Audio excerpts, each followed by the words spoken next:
네, 여러분 새해 복 많이 받으세요. 오늘 앞으로 6주 동안 공동식별이라는 주제로 같이 좀 나누겠습니다. 여는 기도로 우리 성모송으로 시작하겠습니다. 성부와 성자와 성령의 이름으로. 은총이 가득하신 마리아는 기뻐하소서. 주님께서 함께 계시니 여인 중에 복되시며 태중의 아들 예수님 또한 복되시나이다.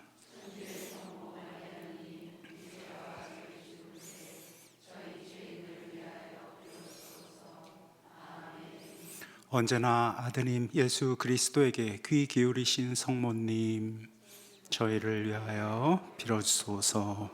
성부와 성자와 성령의 이름으로 아멘.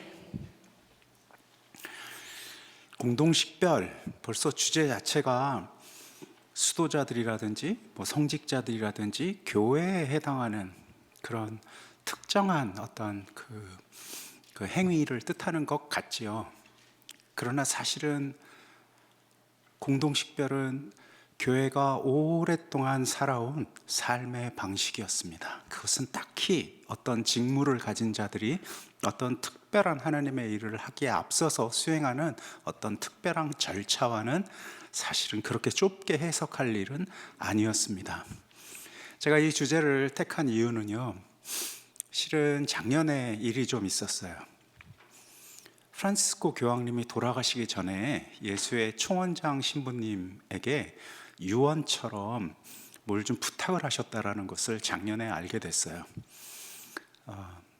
그러니까 프란시스코 교황님이 이제 재작년 돌아가실 때 우리 아르투로소사 예수의 총원장 신부에게 부탁을 하셨대요.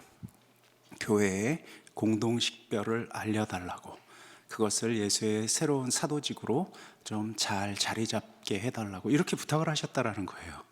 그래서 작년에 공동식별과 관련하여 예수의 전체 총원에서 그 사람들을 좀 불렀고, 저도 우리 광고에서 이렇게 가게 되었고, 그래서 그 공동식별을 이제 앞으로 예수가 새로운 사도직으로 이렇게 자리 잡아 나갈 때 어떻게 했으면 좋겠느냐에 관한 논의들을 했어요.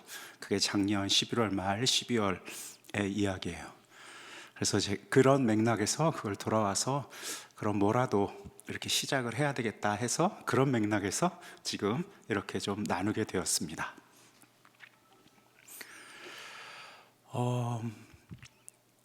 애초에요, 하느님과 인간이 잘 결합되어 있을 때가 있어요.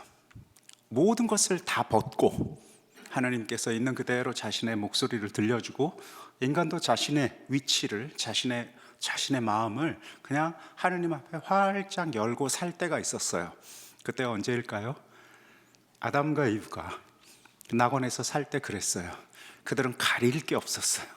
하나님 앞에 환히 드러났고, 또 하나님의 음성은 그들에게 온전히 다 다가왔기 때문에 말하고 또 듣고 하는 것들이 흔연했어요. 자연스러웠어요. 그러다가 우리가 너무나 잘 알듯이 이제 죄가 등장을 하죠. 하나님께서 창조하신 어떤 그 죄, 그리고 나서 제일 먼저 죄의 결과로 일어난 일이 무엇이었냐면 숨는 것이었어요. 숨었어요, 사람이. 이제 그냥 죄를 숨기면 그만일 텐데 죄를 숨긴 게 아니라 사람이 숨었어요. 이제 그냥 내가 그만한 잘못을 한 요것만을 지금 숨길 수 있는 법을 몰라요. 그냥 인간은 자신의 모든 것을 지금 숨겼어요. 웃기죠. 숨겨봐야 바위 뒤, 그걸 못 찾을 일이 없을 터인데, 당장 나와 하고 손을 뻗어서 그를 이렇게 확 뒷덜미를 잡아서 끄집어낼 수 있죠. 하느님이 보이잖아요. 왜 꿩들이 추운 겨울에 도망치면 고개만 척 쳐박고 자기가 아무것도 보이지 않으니 자신을 찾는 자도 자신을 못 보리라 이렇게 믿는다잖아요. 그런 것처럼 우리는 숨는데 우리의 모습은 다 보이죠, 하나님 앞에서. 그런데 이 착하신 하나님께서 야, 다 보여, 거기 바위 뒤 너 나와가 아니었어요. 어디 있냐고 물어요.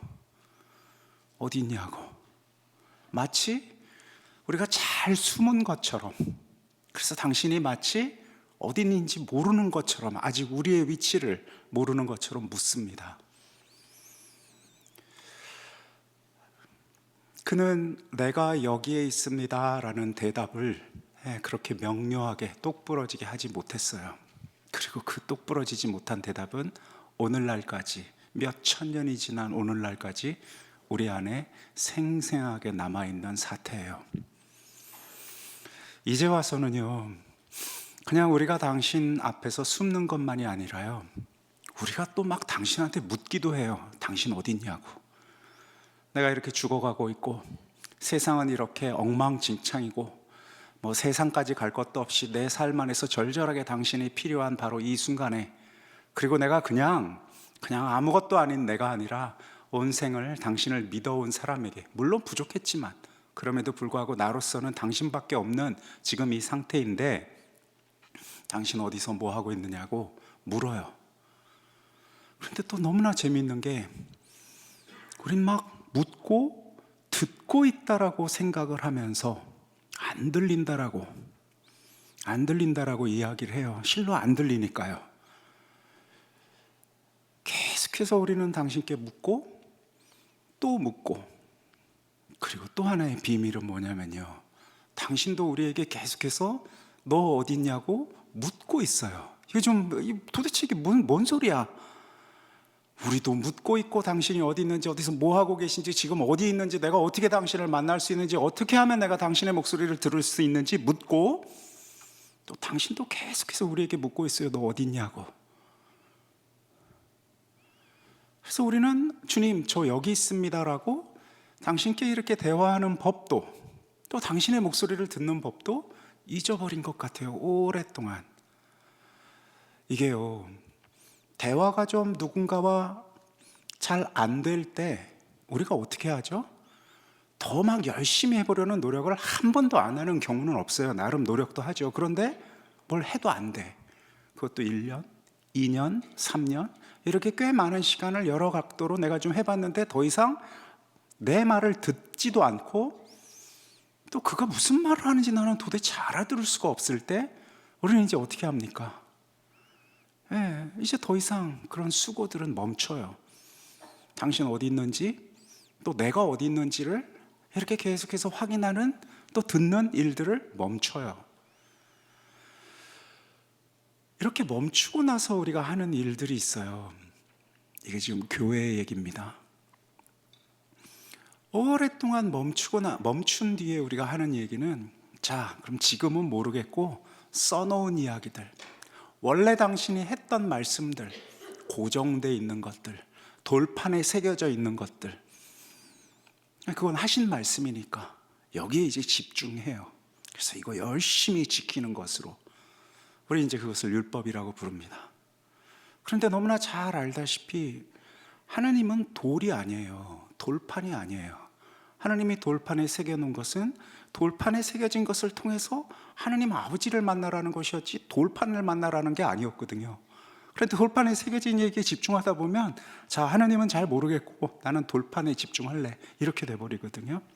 그래서 이제 예수님까지 등장을 하셨어요. 그리고 이제 이 몸으로 이제 당신이 우리에게 말씀을 하셨죠. 그래서 이제 우리처럼 지금 예수 그리스도를 주님으로 믿는 사람들은, 아, 그래, 이제 조금 더 선명해졌어요. 그저 돌판에 새겨진 열조문이 아니라 모세 오경에 세워진 여러 가지 율법들만이 아니라 이제 삶의 움직임을 가지고 예수 그리스도를 통해서 우리가 이제 소리들을 듣게 되었어요. 그런데 벌써 2000년이죠.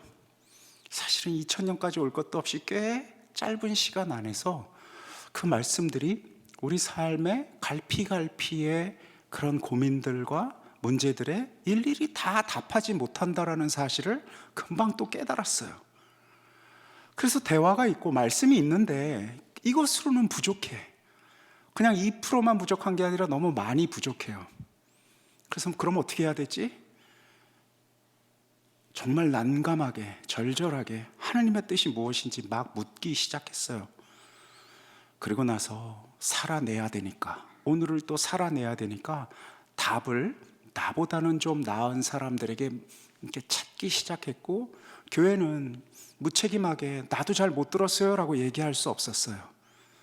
죽어나가는 상황 안에서, 절실한 상황들 안에서 교회는 부족하지만 나는 이렇게 주님의 말씀을 고백합니다 하고 고백하기 시작했어요.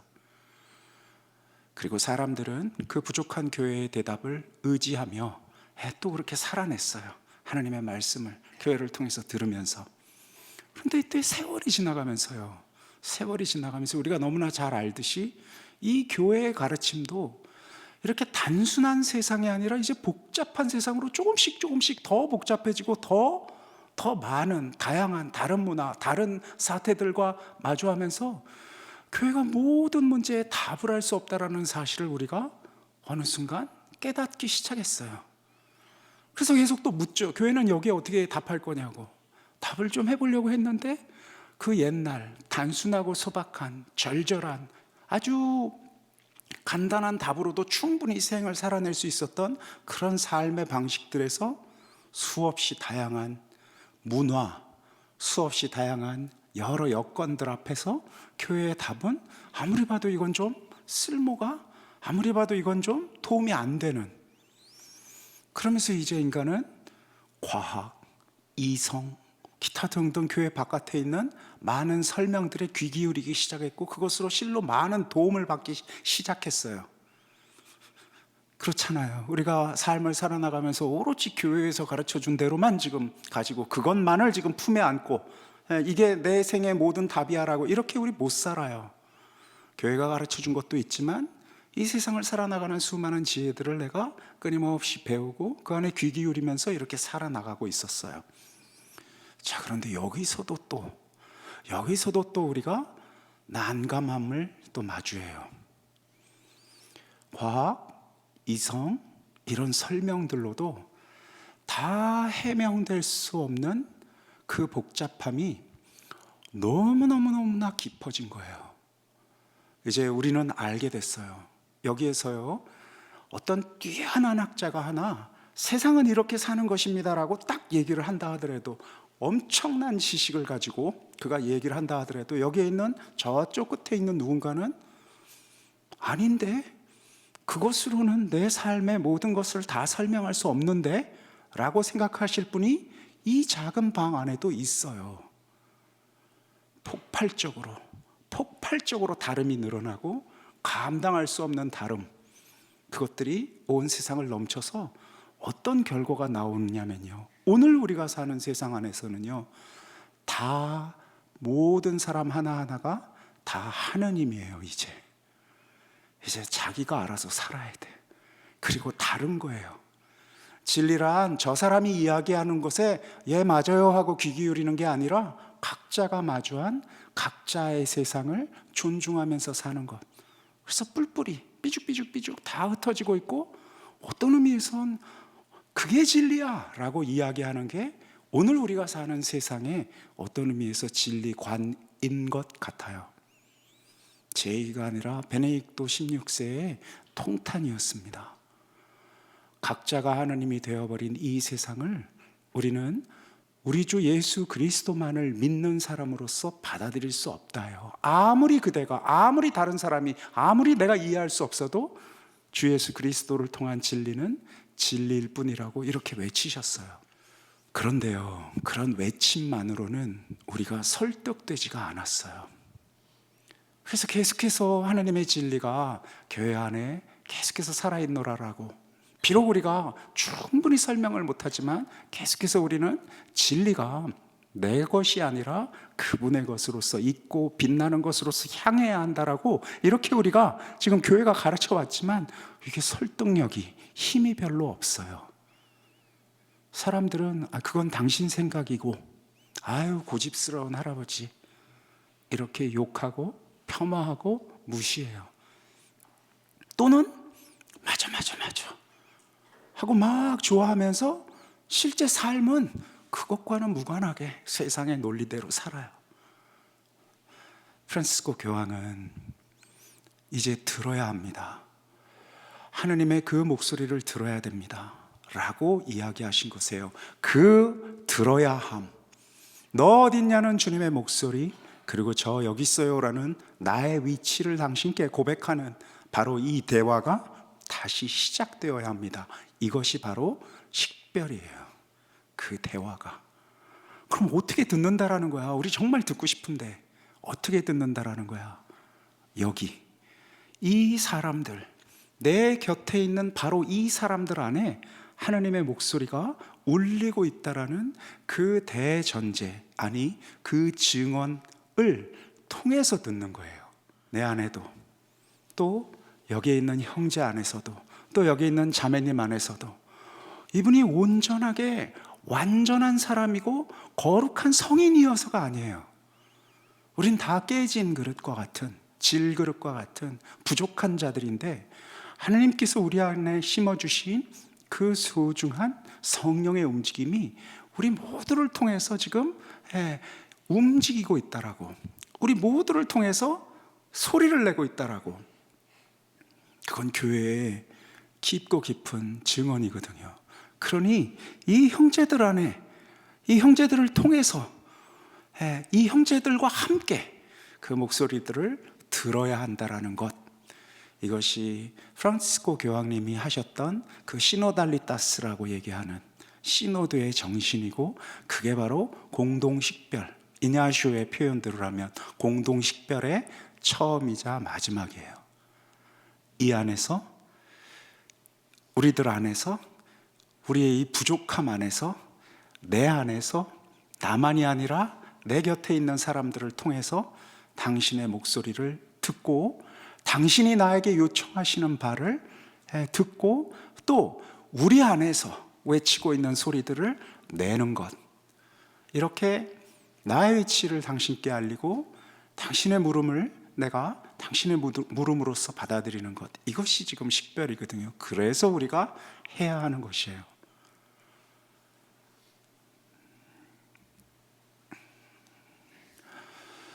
시노달리타스라는 말이요, 프란치스코 교황님이 시작하시면서부터 이 목적을 가지고 이렇게 시작을 하셨어요. 들어보셨죠? 시노달리타스라는 말. 이거를 처음에는 공동합의성이라는 뭐 직역이라고 얘기해야 되나, 이렇게 번역을 해서 쓰기 시작하다가 이제 우리 카톨릭 교회, 한국 교회는 공동합의성이라는 말로는 이 시노달리타스가 의미하고 있는 바를 잘 품을 수 없다라고 해서 그냥 시노달리타스로 이렇게 번역하지 않고 그 음을 그대로 따서 쓰기로 했어요. 그 의미는요, 단순하게 얘기하면 요 자 글자를 좀 풀어보면은 좀 분명해요. SYN에 해당하는 게 이제 신인데, 신. 이거 이제 히란말 순이라는 말을 영어식으로 이렇게, 라틴어와 영어로 이렇게 하면 서양말로 순이 돼요.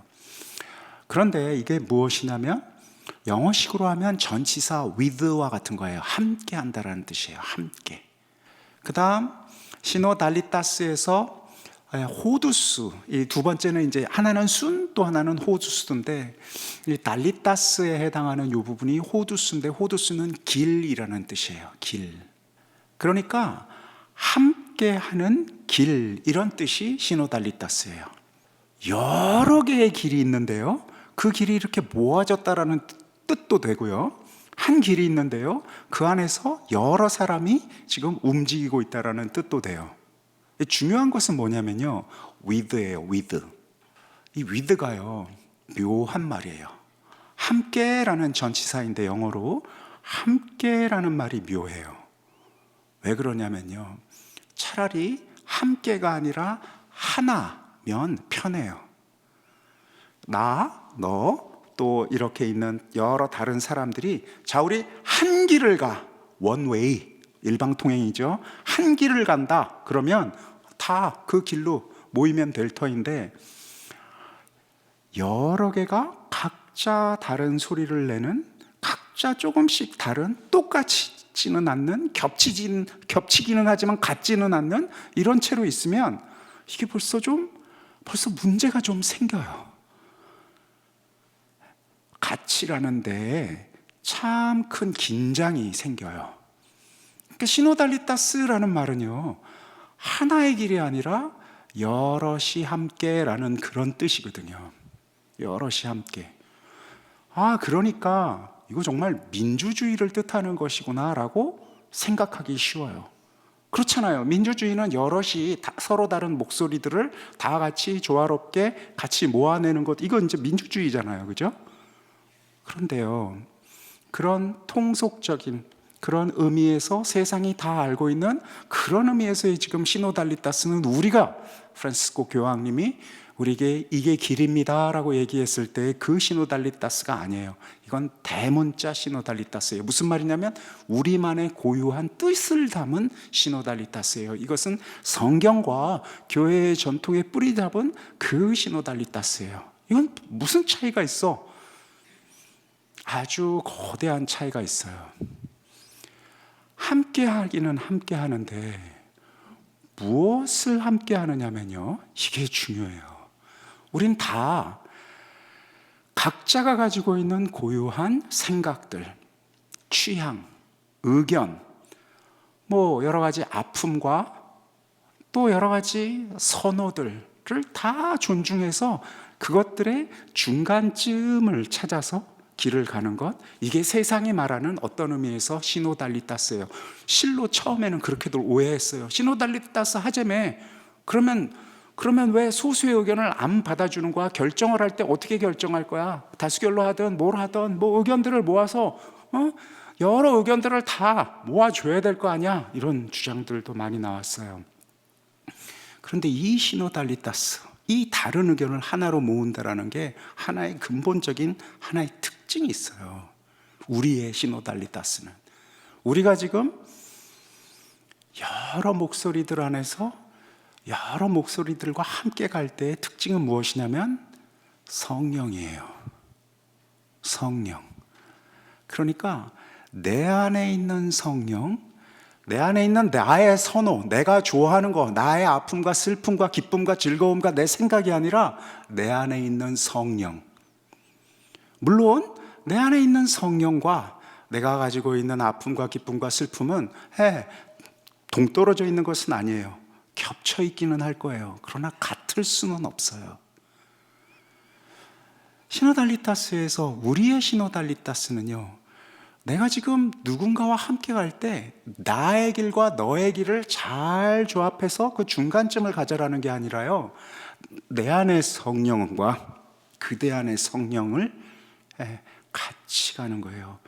그러니까 내 안에 성령을 찾는 노력, 그대 안에 있는 성령을 존중하는 노력들이 더 근본적인 거예요. 내가 얼마나 이게 아픈지, 나한테 이게 얼마나 중요한지, 내가 이게 얼마나 소중하게 여기는지, 이게 중요한 게 아니라 내 안에 성령께서 나의 아픔과 나의 슬픔과 기쁨을 그렇게 존중하고 함께 하시는 그분께서 말씀하시는 바에 그것에 내가 순종하는 것, 그리고 내가 이렇게 힘겹게 내 안에 있는 성령을 순종하듯이 내 바깥에 있는 저희의 다른 빛깔로 고유함으로 오시는 그 성령을 존중하는 것, 이게 지금 우리의 시노달리타스예요.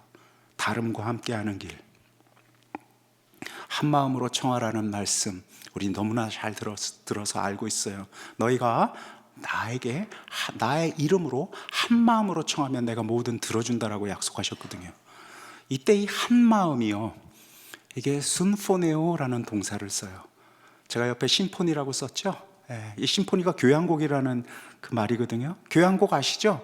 여러 악기들이 쫙 있어서 오케스트라예요. 굉장히 여러 가지 소리들이 조합을 해서 내는 거예요. 한 마음이란 모두가 다 한 의견으로, 한 생각으로, 한 바람으로 통일되는 것이 아니라 모두가 다 다른 소리를 내는데 그것이 조화를 이룬 상태예요. 그러니까 한 마음으로 청하기 위해서는요, 내 목소리도 내야 되고 그의 목소리도 들어야 돼요. 그것들이 전체가 하나로 모아져서 그게 이제 한 마음의 청이 돼야 되거든요. 그냥 내 소리를 삥 내고 저 소리를 삥 내고 여기서 각자가 그냥 왕 하고 소리를 내는 건 심포니가 아니에요. 조심스럽게 내 소리를 내야죠. 그러나 계속해서 들어야 돼요. 내 곁에 있는 소리들을.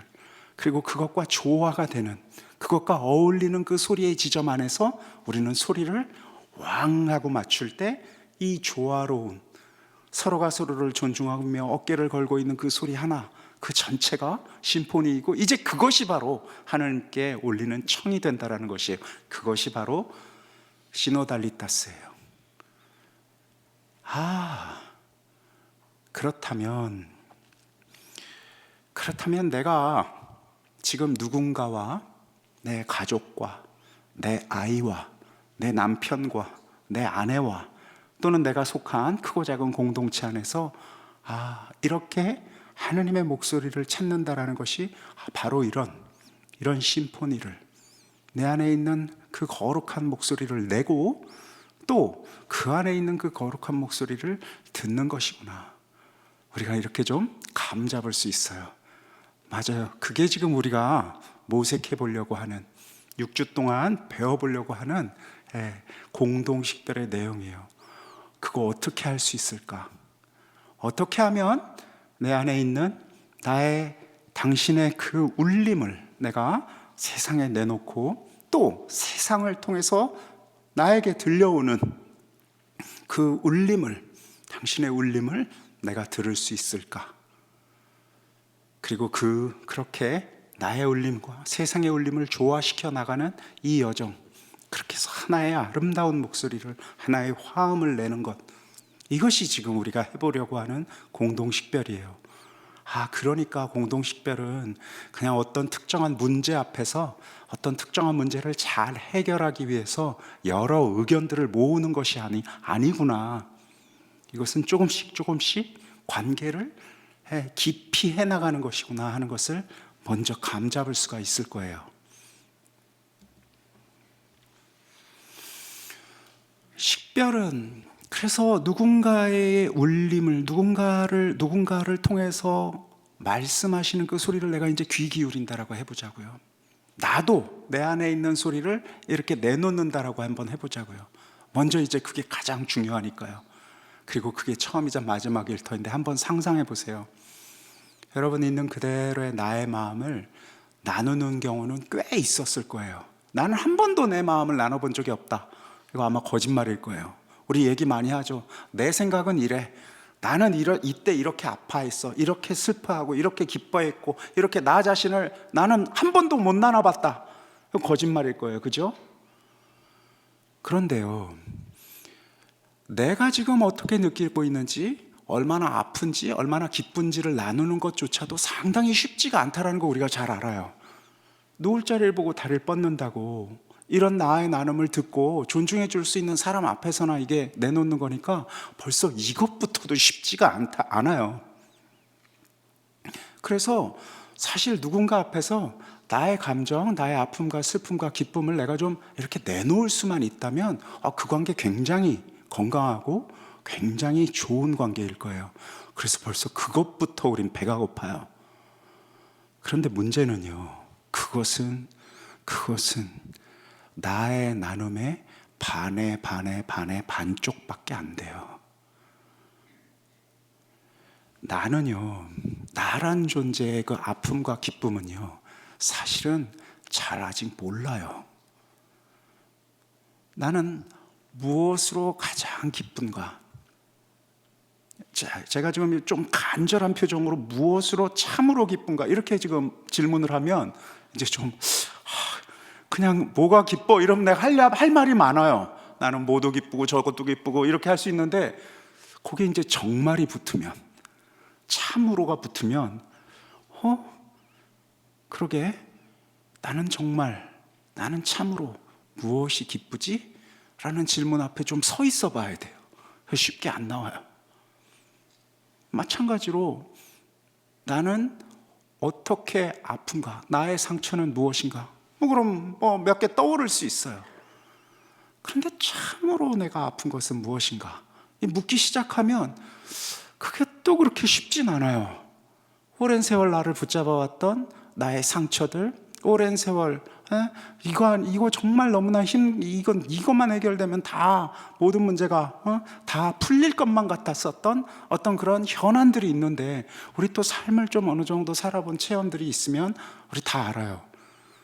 그런 문제가 풀려도 여전히 내 빈구멍이 채워지지는 않는 거거든요, 이게. 그리고 어느 순간에는 그렇게 힘겹다라고 생각했던 것들이 기억도 안 날 때도 있어요. 젊은 시절 내내 나를 붙잡고 있었던 그 힘겨웠던 것들이 뭐 이것도 하고 저것도 뭐 하고 하다 보니까 나 지금은 그때 뭐 있었는데? 와 같이 나를 규정하고 있는 상처였다라고 생각했던 것들이 한없이 그냥 작은 것일 수도 있어요. 그래서 우리는 지금 나라는 존재를 통해서 당신이 무엇인가 말씀을 하고 계실 때, 나라는 존재를 통해서 말씀을 한다는 것은요, 우리라는 울림통이 이렇게 생겼다라고 하면요, 거기에는 깨진 부분도 있어요. 찌그러든 부분도 있고요. 그래서 아마 성령의 그 목소리가 우리라는 울림통을 통해서 들어왔을 때 찌그러진 곳 깨진 곳을 통해서 각자가 다 다른 목소리를 낼 거예요. 그런데 잘 귀 기울여 보면 오늘은 B였다가 내일은 또 이렇게 들어보면 아무 소리도 안 나고, 또 글피는 또 어느 날은 둥 이런 소리가 날 수도 있고, 시시각각 변화할 뿐만 아니라 잘 감지하기가 어렵다라는 사실을 우리가 좀 알아요. 그래서 첫 번째는요, 알미인데 소리를 듣는다라는 건데, 남의 소리를 듣는 거는 고사하고 내 안에 있는 소리를 듣는 것들도 귀를 좀 기울이고 들어버릇해야, 들으려고 노력을 조금 해야 그것을 좀 듣게 돼요. 그런데 여기에 그런 노력을 하면서 듣게 되는 소리가 우리를 또 끌고 가는, 우리에게 주는 선물이 있어요. 그것은 뭐냐면요, 들으면 들을수록 더 그전에는 내가 나를 안다라고 생각했는데 들으면 들을수록 조금씩 더 듣고 싶어지는 마음. 뒤집어서 얘기하면 조금씩 내가 이렇게 나를 몰랐구나, 이렇게 내 안에 있는 소리들이 내가 그동안 잘 못 들어왔던 소리구나라고 깨닫게 된다라는 것이에요. 공동식별 이제 6주를 지난 뒤에 결론부터 얘기를 하면, 그래서 이제 옆에 있는 사람의 목소리를 더 잘 듣고 나 자신을 있는 그대로 더 용감하고 담대하게 나눌 수 있게 되는 것인가? 아마 그렇게는 될 거예요. 그런데 그래서 조금 더 그를 잘 알고, 그래서 조금 더 나를 많이 알게 되는 것일까? 이런 확신들, 이제 그 사람이 어떤 사람인지 알았어, 이제 내가 어떤 사람인지 알겠어라는 확신이 커질 것인가? 아니에요. 그것은 딱 반대가 될 것입니다. 듣기는 더 들을 텐데요, 그리고 그의 소리도 그렇고 내 소리도 그렇고 듣기는 더 들을 텐데요, 이 특별히 공동식별을 통해서 특별히 그 안에서 울려오는 소리들을 통해서 큰 하나님의 화음을 듣기는 더 들을 텐데, 들으면 들을수록 내가 하나를 들었는데 못 들은 거 100개가 등장하고, 내가 이제 100개를 들으면 못 들은 거 10,000개가 등장하고, 내가 10,000개를 듣기 시작하면 못 들은 거 10,000개가, 수억 개가 이렇게 부풀어 오를 거예요. 그래서 마지막 날 참으로 내가 이 공동식별의 이 리듬 안에, 이 호흡 안에, 이 역동 안에 이렇게 참여하게 되면 큰 선물 하나는 나는 아무것도 모르는구나예요. 나는 참으로 아무것도 몰랐구나. 나도 모르고 그도 몰랐구나. 그런데 그 전까지는요, 이 모름, 나 도대체 그를 몰라라는 것이 나를 너무 답답하게만 했는데, 좀 알고 싶었는데, 이제 이 모름을 통해서 우리는 큰 자유를 느껴요. 큰 자유를. 경외가 주는 자유입니다. 무슨 뜻이냐면요, 하늘에 가득 찬 별, 교부들이 하는 경외에 대한 설명이에요. 여러 차례 제가 여러 강의에서 말씀드렸어요. 하늘에 가득 찬 별 밑에 있는 소년, 여기 우리 예술센터 올라오다 보면 그 별 가득 찬 그 그림이 하나 있어요. 가시면서 보세요. 하늘에 가득 찬 별 밑에, 셀 수 없는 별 밑에, 그 어마어마한 우주 밑에 한 아이가 딱 서서 하늘을 바라볼 때 느끼는 그 마음이에요. 티끌보다 작아요. 그는 별을 셀 수도 없어요. 그래서 나는 너무나 작구나, 저 많은 별 중에 어느 하나에도 내가 도달해 보지 못하고 이 생을 마치겠구나 해서 고개를 푹 떨구고 낙담할까요? 아니면 이제 내가 싸우지 않아도 되는구나, 이제 내가 작은 나구나, 어떤 그런 자유를 맞이하게 될까요? 한없이 크신 분 앞에서 너무너무나 크신 분 앞에서 막 고분군투하고 이거하고 저거하고 해야 했던 그 수많은 자글자글거리는 숱한 갈등과 숱한 번민과 이런 것들이 우스꽝스러워지는 거거든요. 크신 분 앞에 그 자금으로 내 안에 있는 그 많은 소리들, 우리 안에 있는 많은 소리들, 그것을 통해서 조금씩 하모니를, 한 마음의 목소리를 내보려 노력해 나가는 이 장대한 여정 앞에서 이게 도무지 가능할 것 같지 않은 그 막막한 그 거대한 소리 앞에서 우리는 움츠러드는 게 아니라 이제 비로소 내 안에 자글거리며 올라왔던 그 많은 소리들과 결별할 수 있게 되는 자유를 얻게 됩니다. 그게 공동식별이, 그게 하나님의 크심 앞에서 당신이 커지시고 우리가 작아지는 그 특별한 바울의 은총이 이 공동식별 안에서 우리에게 다가올 것입니다. 그러거나 저러거나요, 우리가 무엇인가 소리를 내고자 하고 무엇인가 듣고자 하는 이 근본적인 힘은 어디에서 올까요? 우리는 어떤 이유 때문에 이런 것들이 지금 필요할까요? 만약에 여러분 중에, 이 안에 있는 분 중에서요, 나는 내 짝과 내 아이와 내 부모와 또 내 이웃과 너무너무나 대화가 잘 돼. 나 있는 그대로 얘기하면 그냥 있는 그대로 나를 듣고, 나는 그가 무슨 얘기를 하는지를 알고 그도 내 얘기를 알고 있어. 그래서 우리는 이렇게 떨어져 있지만 떨어져 있는 것 같지 않아 라고 만약 그런 삶을 살고 있다면 절대로 공동식별을 할 수가 없어요. 할 필요가 없어. 도대체 저게 뭔 소리야? 왜 서로를 아는데 서로를 더 몰라간다라는 거야? 하고 알 수가 없어요. 그런데 만약에 이 안에요, 내 마음을 돌아봤을 때 꾸역꾸역 내가 어떻게든 좀 대화도 해보려고 하고 나도 좀 나눠보려고 또 하고 이렇게 무엇인가 열고 주고받으면서 살고자 했는데, 그래서 뭐 남들 보기에 우리가 뭐 그렇게까지 뭐 대화가 안 되는 그런 관계들은 아닌데, 내 주위에 나와 함께 살고 있는 자들과 그 누구와도. 그런데 정말 내 생을 이런 방식의 나눔, 이만큼의 나눔으로도 족할까 싶은 의심, 또는 뭐 이렇게 막 멋들어지게 뭐 이렇게 막 그냥 뭐 이런 게 아니라 완전히 파국이 일어난, 도대체 나는 저 인간이 무슨 얘기를 하는지 알 수가 없다.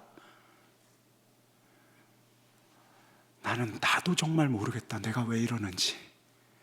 와 같은 그런 깊은 파국을 만약에 맞이한 분이 있다면 이제 비로소 그 에너지로, 그 간절함으로 공동식별에 초대된 것이에요. 프란시스코 교황님이 왜 공동식별을 예수의 새로운 사도직으로 초대하셨느냐면, 이 세상이 지금 그 파국의 그 폭포수 끝자락에 지금 와 있어요.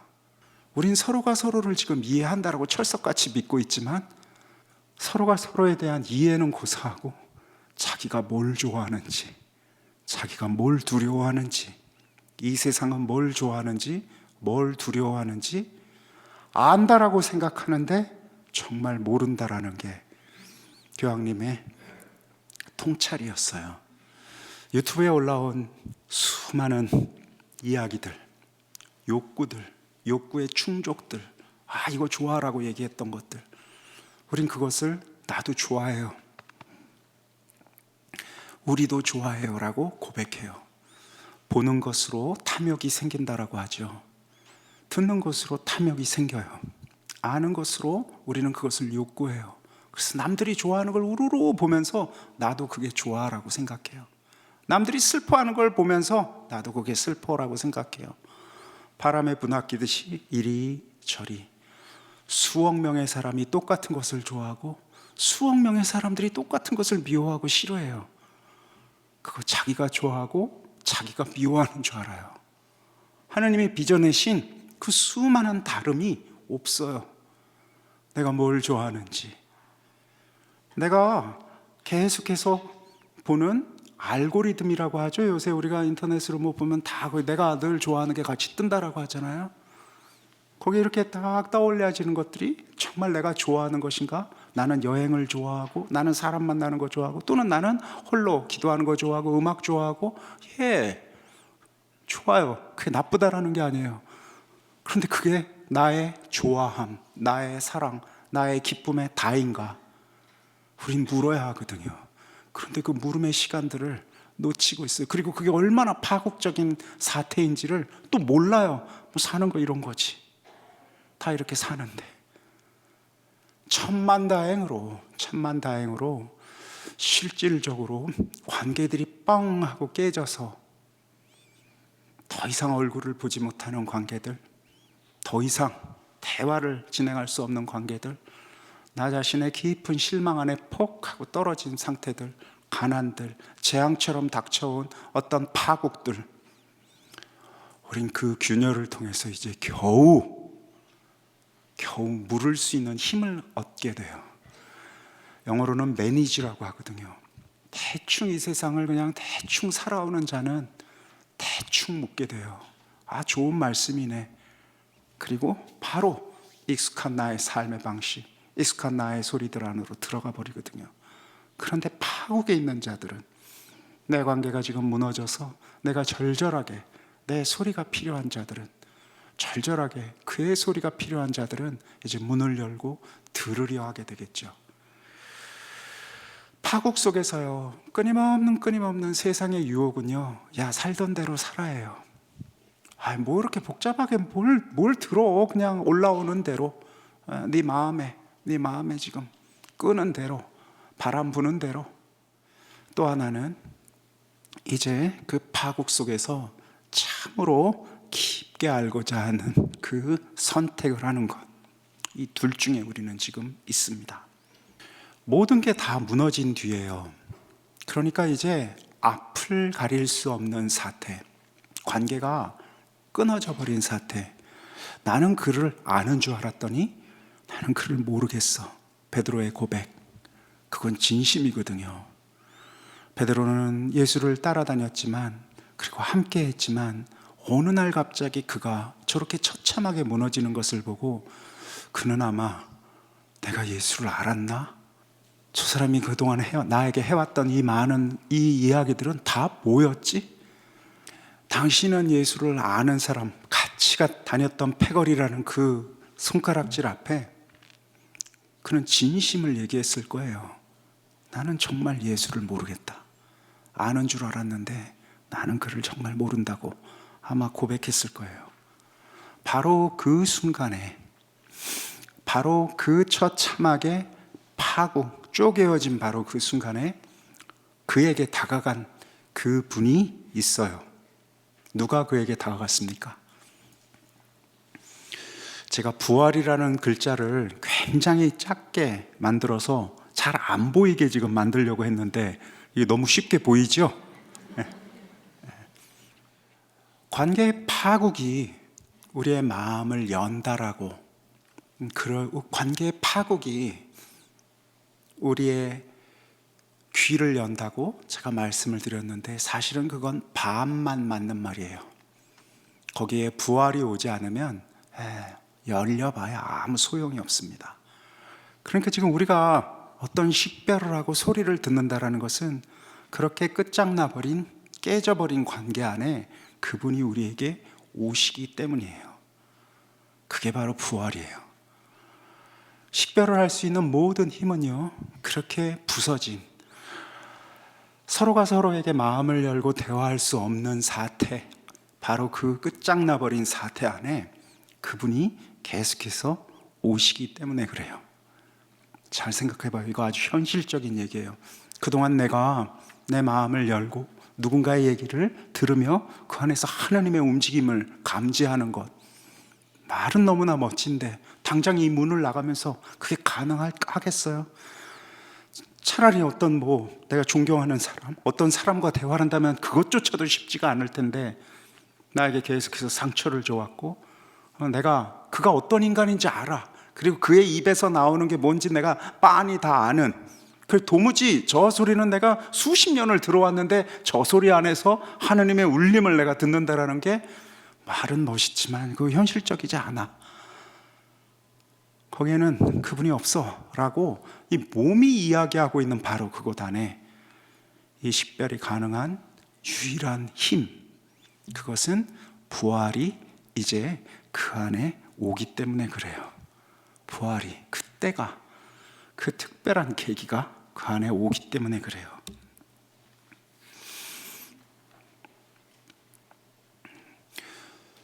부활이 왔다라고 해서 내가 또는 사람들의 마음이 확 열린 것은 아니에요. 그런 만화 같은 상상, 그런 이상한 기적을 추구하거나 꿈꾸신다면 깨끗이 놓으십시오. 그렇지 않습니다.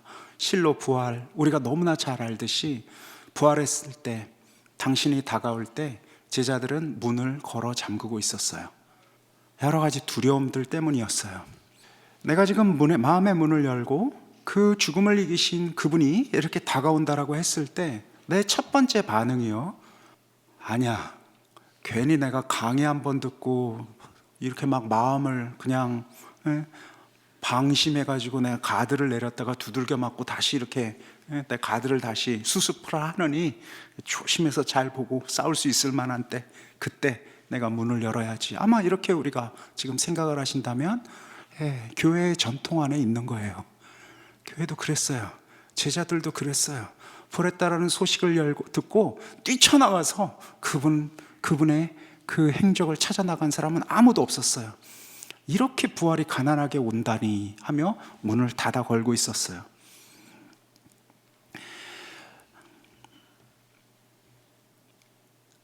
이런저런 부활의 소식들을, 그런 이야기들을, 그 안에서 삐져나오는 그 소리들을 듣고도 믿지 못했어요. 아, 이런 소리는 아닐 거야. 이게 여기에는 하나님이 아직 없는 것 같아.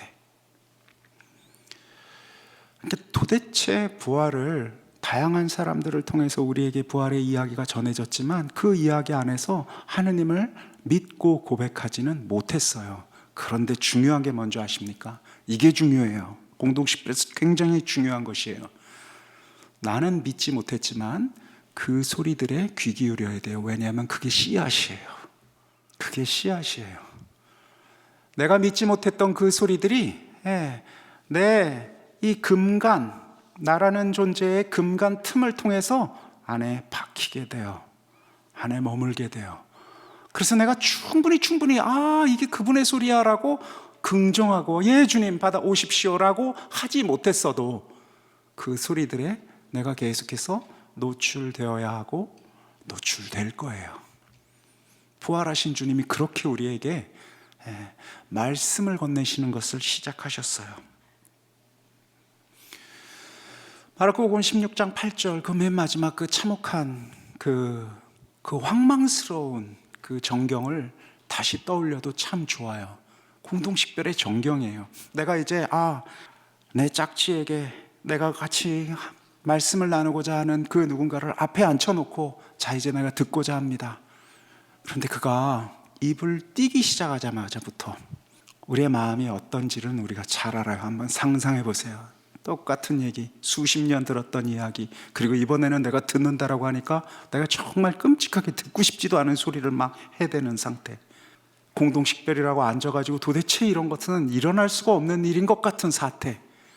그 앞에서 부활 정경을 전하는 마르코복음 16장 8절 그 귀한 구절은 우리에게 우리의 마음을 잘 이야기해 주고 있어요. 무덤에서 도망쳤다. 무덤에서 나왔다. 그리고 그들은 도망쳤다.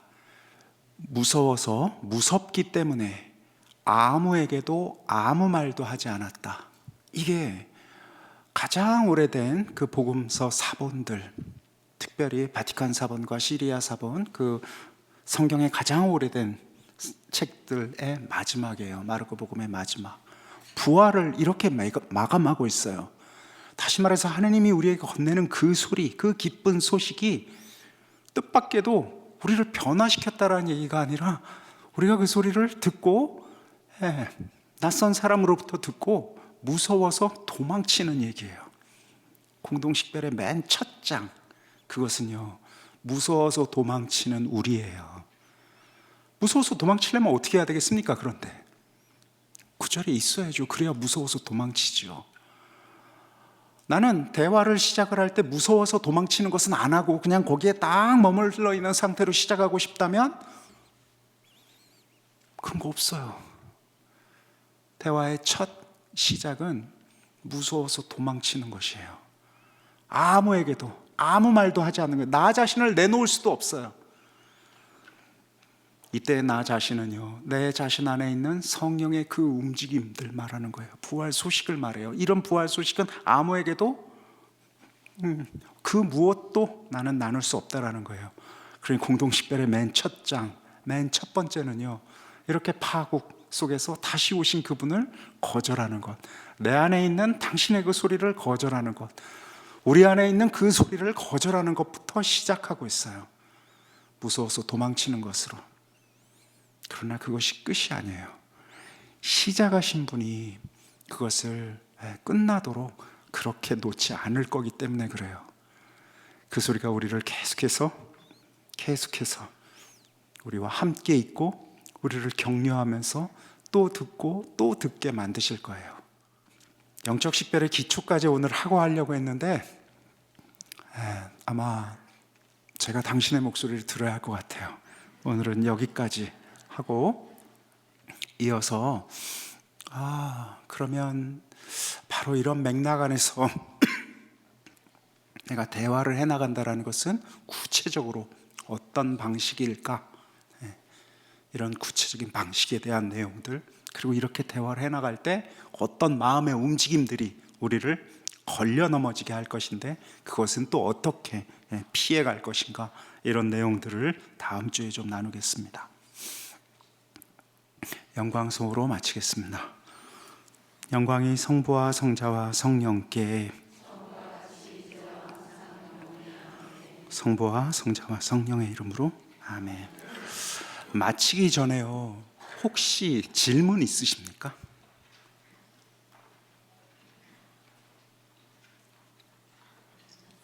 갑자기 질문하라 그러니 뭐 막막하죠? 다음 시간에 오실 때 혹시 질문들 있으면 질문 가져오셔도 되고요. 아니면 뭐 유튜브나 어디나 제가 좀 읽을게요. 원래 제가 댓글이나 이런 건 전혀 안 읽는데 혹시 거기에 질문 같은 거 해놓으시면 제가 좀 고민하고 답할 수 있는 것들이 있다면 와서 답하도록 그렇게 하겠습니다.